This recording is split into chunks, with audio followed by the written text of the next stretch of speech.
Hi hello ನಮಸ್ಕಾರ ವೀಕ್ಷಕರೇ, ಕರ್ನಾಟಕ ಟಿವಿಗೆ ಸ್ವಾಗತ. ನಾನು ಯೋಗೇಶ್ ಈಶ್ವರ್. BS ಯಡಿಯೂರಪ್ಪನವರು ಬೆಳೆಸಿದ ಕೂಸು ನಾನು.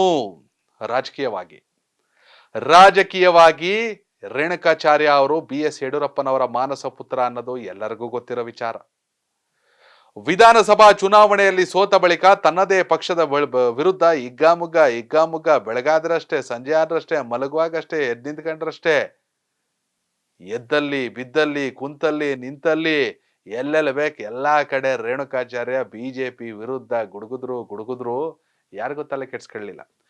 ಈ ಬಾರಿ ಅಂದ್ರೆ ಕಳೆದ ವಿಧಾನಸಭಾ ಚುನಾವಣೆಯಲ್ಲಿ ಕರ್ನಾಟಕದಲ್ಲಿ ಬಿಜೆಪಿ ಸೋಲಕ್ಕೆ ಕಾರಣ ಏನು ಅಂತ ಯಾರನ್ನಾರು ಕೇಳಬೇಕು ಅಂದ್ರೆ ರೇಣುಕಾಚಾರ್ಯ ಅವ್ರನ್ನ ಕೇಳ್ಬಿಟ್ರೆ ಮೋದಿಗೆ ಅವ್ರಿಗಿಂತ ಅದ್ಭುತವಾಗಿ ಡೀಟೇಲ್ಸ್ ಕೊಡೋರು ಯಾರು ಇಲ್ಲ.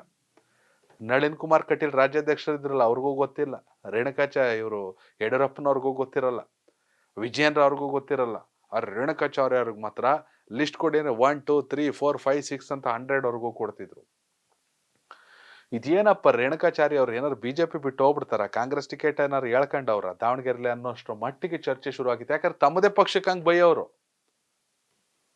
ಅಲ್ಲದೆ ಪ್ರಧಾನಿ ವಿಚಾರಕ್ಕೆ ಬಂದಾಗ ಮಾತ್ರ ಮೋದಿ ಪ್ರಧಾನಿ ಆಗ್ಬೇಕನ್ನೋರು. ಅದನ್ನೇ ಈಗ ಬೇರೆಯವರು ಮಾಡ್ತಿರೋದು.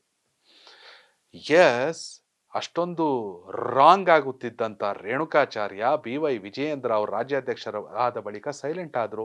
ಅಲ್ಲದೆ ಬಹಿರಂಗವಾಗಿ ಹೇಳಿದ್ರು, ಯಡಿಯೂರಪ್ಪ ಅವರು ನನ್ನ ಸುಮ್ನಿರಕ್ಕೆ ಹೇಳೋರು, ನಾನು ಸುಮ್ನಿರ್ತೀನಿ ಅಂತ. ಆದ್ರೆ ಇದೀಗ ಮತ್ತೆ ಲೋಕಸಭೆ ಟಿಕೆಟ್ ವಿಚಾರದಲ್ಲಿ ನಾನು ಕೂಡ ಆಕಾಂಕ್ಷಿ, ನಂಗೆ ಟಿಕೆಟ್ ಕೊಡಿ, ನಾನು ಯಡಿಯೂರಪ್ಪ ಅವರು ಸಾಕಿದ ಮಗ ಅಂತ. ಎಷ್ಟ್ ಸಲ ಗೆಲ್ಸ್ಕೊ ಬರ್ತೀರ GM ಸಿದ್ದೇಶ್ವರ ಅವ್ರನ್ನ. ಅವ್ರ ತಂದೆನೇ MP ಆಗಿದ್ರು, ಅವರು MP ಆಗವ್ರೆ, ಮೇಲಿಂದ ಮೇಲೆ MP ಆಯ್ತಾನೆ ಅವ್ರೆ. ನನಗೆ ಅವಕಾಶ ಕೊಡಿ.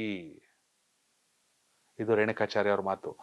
ಹೌದು ವೀಕ್ಷಕರೇ, ರೇಣುಕಾಚಾರ್ಯ ಅವರು ತುಂಬಾನೇ ಕಠಿಣವಾಗಿ ಸಮೀಕ್ಷೆಯನ್ನ ನಡೆಸಬೇಕಾದ್ರೆ ಎಲ್ಲಾ ಸಮೀಕ್ಷೆಗೆ ನಾನು ಸಿದ್ಧ, ಸಮೀಕ್ಷೆಯಲ್ಲಿ ನಾನು ರಿಸಲ್ಟ್ ಬಂದ್ರೆ ನಂಗೆ ಟಿಕೆಟ್ ಕೊಡಿ, ಇಲ್ಲ ನನಗೆ ಕೊಡಬೇಡಿ ಅಂತ. ಸಮೀಕ್ಷೆ ಎಲ್ಲ ಮಾಡಕ್ ಟೈಮ್ ಇಲ್ಲ, ಹೈಕಮಾಂಡ್ ನಿರ್ಧಾರ ಮಾಡ್ಬೇಕಷ್ಟೇನೆ. GM ಸಿದ್ದೇಶ್ವರ ಅವರ ಬದಲಿಗೆ ನನಗೆ ಟಿಕೆಟ್ ಅನ್ನ ಕೊಡ್ಲೇಬೇಕು ಅಂತ ನೇರವಾಗಿ ಪರೋಕ್ಷವಾಗಿ ಸಿದ್ದೇಶ್ವರ ಅವರಿಗೆ ಟಿಕೆಟ್ ಕೊಡಬೇಡಿ ಅಂತ, ನಾನೇ ದಾವಣಗೆರೆ ಲೋಕಸಭಾ ಕ್ಷೇತ್ರದ ಬಿಜೆಪಿ ಅಭ್ಯರ್ಥಿ ಅಂತ ರೇಣುಕಾಚಾರ್ಯ ಅವರು ಮತ್ತೆ ಹೇಳಕ್ ಶುರು ಮಾಡವ್ರೆ. ಹೀಗಾಗಿ ರಾಜ್ಯ ರಾಜಕೀಯದಲ್ಲಿ ಬಿಜೆಪಿಯಲ್ಲಿ ಮತ್ತಷ್ಟು ಬದಲಾವಣೆಗಳಾಗುವ ಸಾಧ್ಯತೆ ಇದೆ. ಸಿದ್ದೇಶ್ವರ ಅವರು ಸೇರಿದಂತೆ ಒಂದಷ್ಟು ಜನ ಸೈಲೆಂಟ್ ಆಗ್ಬಿಟ್ಟಿದ್ರು. ಹೆಂಗಿದ್ರು ಕೊಡ್ತಾರ ಬಿಡಿ, ಈ ಸಲ ಏಜ್ ಏನ್ ಮ್ಯಾಟರ್ ಅಲ್ಲ, ಗೆದ್ಕೊಳ್ಳೋದಷ್ಟೇ ಮ್ಯಾಟರ್ ಅಂತ. ಈ ರೇಣುಕಾಚಾರ್ಯ ಅವರು ಮೇಲಿನ ಮೇಲೆ ಮಾತಾಡ್ತಿರೋದು ನೋಡ್ರೆ, ಯಡಿಯೂರಪ್ಪನವರ ಗಮನಕ್ಕೆ ತರದೆ ಈ ರೀತಿ ಮಾತಾಡಕ್ಕಂತೂ ಸಾಧ್ಯ ಇಲ್ಲ ಸದ್ಯದ ಪರಿಸ್ಥಿತಿಯಲ್ಲಿ ರೇಣುಕಾಚಾರ್ಯ. ವಿಜಯೇಂದ್ರ ಅವ್ರು ಹೇಳಿದ್ರು, ಯಡಿಯೂರಪ್ಪ ಅವ್ರು ಹೇಳಿದ್ರು ಸ್ವಲ್ಪ ಮಾತಾಡಬೇಡ ಸುಮ್ಕಿರಣ ನೀನು ಅಂತ. ಆದ್ರೆ ಈಗ ಮತ್ತೆ ಮಾತಾಡೋರೆ ಟಿಕೆಟ್ ವಿಚಾರದಲ್ಲಿ ಅಂದ್ರೆ ಯಡಿಯೂರಪ್ಪ ಅವರ ಗಮನಕ್ಕೆ ಬರದೆ ಮಾತಾಡಲ್ಲ, ತಂದೆ ಸ್ವರೂಪದಲ್ಲಿ ಅವ್ರನ್ನ ನೋಡ್ತಾರೆ.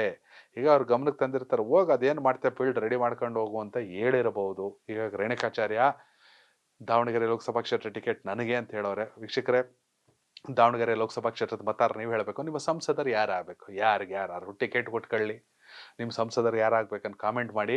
ಹಾಗೆ ಈ ಬಾರಿಯ ಸಾರ್ವತ್ರಿಕ ಚುನಾವಣೆಯಲ್ಲಿ ಯಾರು ಪ್ರಧಾನಿ ಆಗಬೇಕು, ನರೇಂದ್ರ ಮೋದಿ ಅವರ, ರಾಹುಲ್ ಗಾಂಧಿ ಅವರ, ಮಲ್ಲಿಕಾರ್ಜುನ್ ಖರ್ಗೆ ಅವರ, ನಿಮ್ಮ ಅಭಿಪ್ರಾಯ ಕಾಮೆಂಟ್ ಮಾಡಿ. ಧನ್ಯವಾದಗಳು.